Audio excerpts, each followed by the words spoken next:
బాల్యంలో ఆటల యందు యవ్వనములో కామ కోరికలతో కాంతాసక్తులై ఉంటాం. వార్ధక్యంలో అక్కడికి ఇక్కడికి తిరుగుతాం. పొట్ట పోసుకోవడానికి అనేక పనులు. ఇంకా ఎన్నో వార్ధక్యంలో ఇంకా ఏం చేస్తాం మనం? ఏమీ చేయలేం. స్వామి ఇలా గడిచింది జీవితం. అనుకూలవతమైన భార్య, సుపుత్రులు లభించారు. నిరంతరం నీ ముందు నీ నామం పారాయణం చేసినందువల్లే ఇవన్నీ నాకు దొరికినాయి. ఈశ్వరుని ఆశ్రయించితే లోటు రాదు. యాగాలు చేశాను, హవిస్సులు అర్పించి నిన్ను సేవించాను.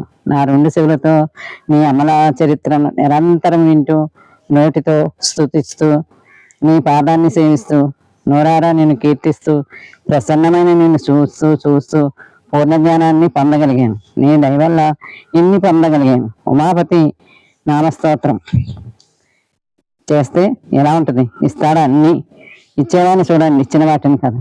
మనం ఏం చేస్తాం? ఇవన్నీ ప్రతి ఒక్కరికి ఇంతో అంతో ఇప్పుడు మనం చెప్పుకున్న అన్నీ ఉంటాయి, అన్నీ లభిస్తాయి, అన్నీ దొరుకుతాయి. కానీ మనం ఏం చేస్తాం? ఇచ్చిన వాడిని చూడం. ఇంకా కావాలి, ఇంకా కావాలి, ఇంకా కావాలి అని కోరికల పుట్టని కదిలిస్తూనే ఉంటాం.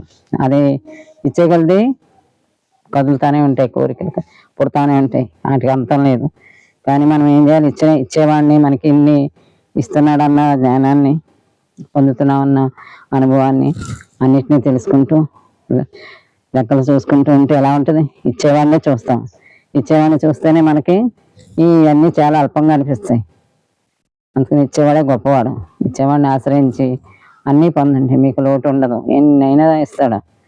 అనంతమైన వాటిని ఇచ్చాడు. అసలు ఖర్చు లేని వాటిని ఎన్ని ఇస్తాడు? గాలి, నీరు, నేల అన్నీ మనకి ఏం ఖర్చు ఉందో? 1 రూపాయి ఖర్చు లేదు. ఏమో ముందు అవన్నీ కూడా కొనుక్కోగలిగిన పరిస్థితి వస్తుందేమో తెలియదు. ఇప్పుడు ఈ కాలంలో ఉన్నాం.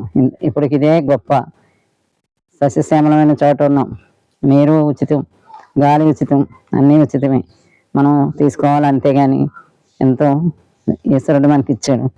ఆయనే ఇచ్చాడన్న జ్ఞానాన్ని, ఆయనే దయవల్లే మనం పొందేమన్న అనుభవాన్ని, ఆయనతో మనం ఉన్నామన్న జ్ఞానాన్ని పొంది ఆయనతో మమేకమై ఈశ్వర ఇచ్చే అంతా అని ఈ విశ్వమంతా ఈశ్వరుడే అన్న జ్ఞానాన్ని మనం తెలుసుకుని హాయిగా ఉండాలి. ఆయన తెలుసుకున్న తర్వాత ఏముంటుంది?